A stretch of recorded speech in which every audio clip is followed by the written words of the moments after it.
వాళ్ళ నాయకుడికి జై కొట్టమంటే జై తెలుగుదేశం, జై చంద్రబాబు అని చెప్పి ప్రాణాలు కోల్పోయాడు తోట చంద్ర. ఈరోజు నేను గర్వంగా చెప్తున్నా, తోట చంద్ర కొడుక్కి ప్రభుత్వం ఉద్యోగం ఇచ్చిన ఘనత కూడా మన ఎన్డీఏ ప్రభుత్వాన్ని. నామినేషన్ పత్రాలు లాక్కుని దాడి చేస్తే మీసాలు మిలేసి తొడగొట్టాడు మన అంజిరెడ్డి తాత. అంతేకాదు, ఏకంగా వైకాపా రౌడీల దాడిలో రక్తం కారుతున్న చివరి ఓటు పడే వరకు ఓటింగ్ బూత్లో నిలబడారు మన మంజుల గారు. వైసీపీ గూండాలు ఏకంగా వచ్చి కంటి చూపు పోయే విధంగా పొడిచినా ఎత్తిన పసుపు జెండా దించకుండా నిలబడింది మన చెన్నుపాటి గాంధీ. ఇలాంటి నాయకుల్ని మనందరం స్ఫూర్తిగా తీసుకుని తెలుగుదేశం పార్టీని ముందరికి నడిపించాల్సిన బాధ్యత ఉంది. కేసుల కోసం భయపడం, ఏనాడు వెనక తిరిగి మనం చూడలేదు. వేదికమైన అనేక నాయకుల్ని అరెస్ట్ చేశారు. మన అచ్చన్న గారు కానివ్వండి, కొల్లు రవి గారు కానివ్వండి, ఇట్లా అనేక మందిని అరెస్ట్ చేసి జైలుకి పంపించిన మనం ఎప్పుడూ వెనక్కి తగ్గలేదు. అందుకే వై నాట్ 175 అంటే చివరికి టీమ్ 11 మిగిలే పరిస్థితి ప్రజలే ఇచ్చారు. 2024 ఎన్నికల్లో అందరం కలిసికట్టుగా రికార్డులు బద్దలు కొట్టాం. భారతదేశ చరిత్రలో ఎప్పుడు జరిగిన విధంగా 94% స్థానాలు మనం కైవసం చేసుకున్నాం. 175 నియోజకవర్గాలు 164 స్థానాలు ఎన్డీఏ సొంతం చేసుకుంది. శ్రీకాకుళంలో 10 out of 10, విజయనగరంలో 9 out of 9, తూర్పుగోదావరి జిల్లాలో 19 out of 19, వెస్ట్ గోదావరి జిల్లాలో 15 out of 15, కృష్ణాలో 16 out of 16, గుంటూరులో 17 out of 17, నెల్లూరులో 10 out of 10, అనంతపూర్లో కూడా 14 out of 14. అంటే 8 ఉమ్మడి జిల్లాల్లో క్లీన్ స్వీప్ వచ్చింది. కడప జిల్లాలో కూడా 10 నియోజకవర్గాలకి 7 నియోజకవర్గాలు ఎన్డీఏ కైవసం చేసుకుంది. ప్రజలు ఆశతో మనం గెలిపించారు. వాళ్ళకి అహర్నిశలు కష్టపడాలని వాళ్ళు కోరారు. అందుకే ప్రజాప్రభుత్వం సుపరిపాలన అందిస్తుంది. ఎన్ని ఆర్థిక ఇబ్బందులు ఉన్నా ఇచ్చిన హామీలని ఒక పద్ధతి ప్రకారం మనం నిలబెట్టుకుంటాం, ముందరికెళ్తున్నాం. ఒక పెన్షన్ తీసుకోండి, భారతదేశంలోనే ఏ రాష్ట్రం ఇవ్వని విధంగా వృద్ధులకి 4,000 రూపాయల పెన్షన్ మన చంద్రబాబు నాయుడు గారు అందిస్తున్నారు. వికలాంగులకు 6,000, బెడ్కి పరిమితం అవుతే 15,000 రూపాయల పెన్షన్ మనం అందిస్తున్నాం. అన్నా క్యాంటీన్లు తిరిగి ప్రారంభించాం. మెగా డిఏసి ద్వారా 16,000 ఉద్యోగాలు మనం అందించాం. మన హోంమంత్రి గారి నాయకత్వంలో 6,000 కానిస్టేబుల్ పోస్టులు కూడా మనం భర్తీ చేస్తాం జరిగింది. ఏకంగా జాబ్ క్యాలెండర్ ద్వారా 10,000 పోస్టులకి కూడా మనం నోటిఫికేషన్ విడుదల చేశాం.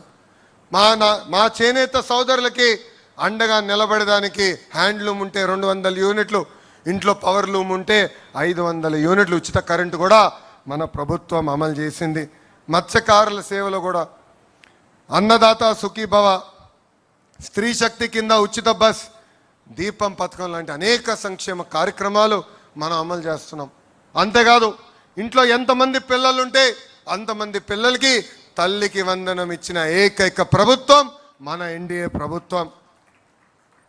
ఎన్నికల ముందర కూడా ఒకే హామీ ఇచ్చాం, ఒకే రాష్ట్రం, ఒకే రాజధాని, కానీ అభివృద్ధి వికేంద్రీకరణ. ఈరోజు భారతదేశంలో 100 రూపాయలు పెట్టుబడులు వస్తే దాంట్లో 25 రూపాయలు ఈరోజు ఆంధ్ర రాష్ట్రానికి వచ్చిన ఘనత. ఒక Google, Arcelor Mittal, royal Enfield, ఏకంగా ఫైటర్ జెట్లు తయారు చేసే పరిశ్రమలు కూడా మన ఆంధ్ర రాష్ట్రానికి తీసుకొచ్చాం. ఈ సభాముఖంగా ఆ టీమ్ 11 క్యాప్టెన్కి నేను ఒక బంపర్ ఆఫర్ ఇస్తున్నా. డే టు టైమ్ మీరు నిర్ణయించండి. సంక్షేమ అభివృద్ధి పైన చర్చించడానికి నేను సిద్ధం, మీరు సిద్ధమా అని అడుగుతున్నా. అభివృద్ధి సంక్షేమం హడావిడిలో పడిపోయి గత పాలకులు చేసిన విషయాలు మనం మర్చిపోతున్నాం. మనందరం చూసాం, బలహీన వర్గాలపైన వాళ్ళు ఎట్లా దాడి చేశారు. ఎంతోమంది బీసీ, ఎస్సీ, ఎస్టీ, మైనార్టీ సోదరుల్ని వాళ్ళు చంపేశారు. వాళ్ళ అక్కని వేధించని అడిగినందుకు అమర్నాథ్ గౌడ్ని ఏకంగా కిరోసిన్ పోసి ఆనాడు చంపేశారు. ఇది మనందరం గుర్తుపెట్టుకోవాల్సిన అవసరం ఉంది. ఇంతేకాదు, ఒక దళిత డాక్టర్ ఫేస్ మాస్క్ అడిగినందుకు సుధాకర్ గారిని చంపేశాడు. వాళ్ళ పార్టీకి చెందిన ఎమ్మెల్సీ ఏకంగా వాళ్ళ దళిత డ్రైవర్ సుబ్రహ్మణ్యం చంపేసి శవాన్ని కూడా డోర్ డెలివరీ చేశారు. నంద్యాలలో అబ్దుల్ సలాం మొత్తం కుటుంబం కలిసికట్టుగా వైకాపా నాయకులు వేధింపులు మేము భరించలేమని కుటుంబం మొత్తం ఆత్మహత్య చేసుకుంది. వైకాపా నాయకుడు కూతురు కన్నా వాళ్ళ కూతురికి ఎక్కువ మార్కులు వస్తుందని మిస్బా తల్లిదండ్రుల్ని వేధించారు. అది తట్టుకోలేక బుక్లో రాసి మరీ ఆ రోజు ఆత్మహత్య చేసుకుంది మిస్బా. ఇవన్నీ మనం గుర్తుపెట్టుకోవాలి. ప్రజల్లోకి తీసుకెళ్లాల్సిన బాధ్యత నాయకులు కార్యకర్తల పైన ఉంది. ఈ మధ్యన గొడ్డలి పార్టీ అంటే సైకోకి కోపం వచ్చింది. ఆ సైకోకి ఒకటే చెప్తున్నా, మాది గూగుల్, మీది గొడ్డలి, మాది ఫైటర్ జెట్స్, మీది ఫ్యాక్షన్, మాది కియా అవుతే మీది క్యాట్, మీది కిడ్నాప్. బాబు గారు చెప్పినట్లు both are not the same brother. బాబాయిని చంపింది గొడ్డలతోనే కదా సైకో. సొంత తల్లిని చెల్లిని మెడబట్టి బయటికి గెంటేసింది మీరు కాదా? ఇవన్నీ మర్చిపోయారు అనుకుంటున్నారా ప్రజలు? మా నాయకుల్ని మీరు ఎట్లా చంపారో మేము మర్చిపోయామా అనుకుంటున్నారా?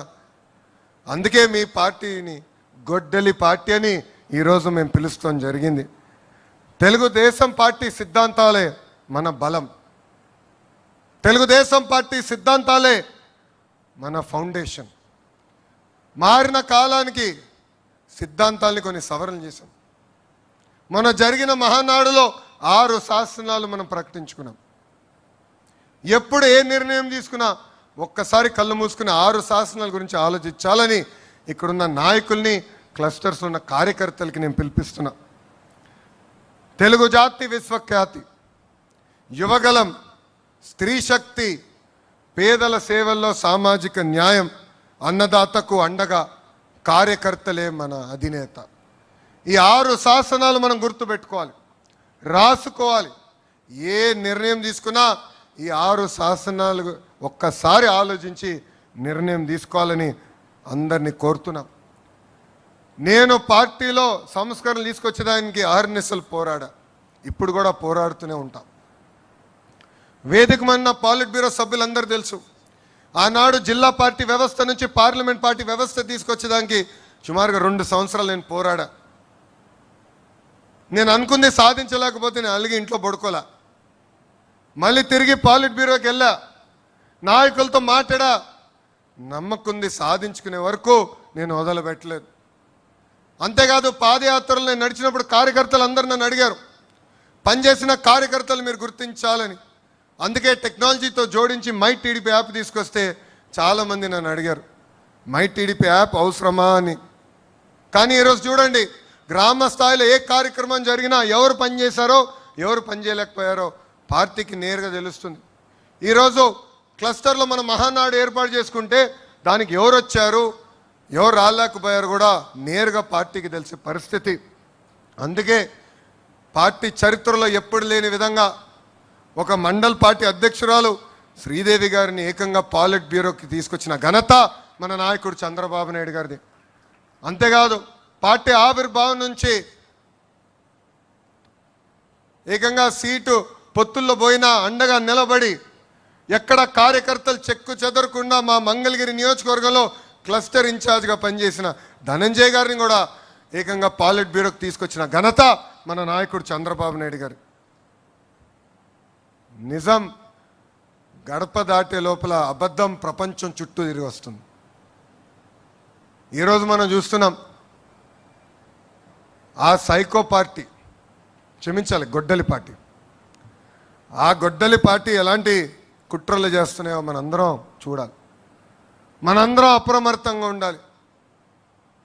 ఎవరు ఊహించిన విధంగా 150 రోజుల్లో మనం డిఎస్సి నిర్వహించి మనం ఉపాధ్యాయులకి ఆఫర్ లెటర్ ఇచ్చాం.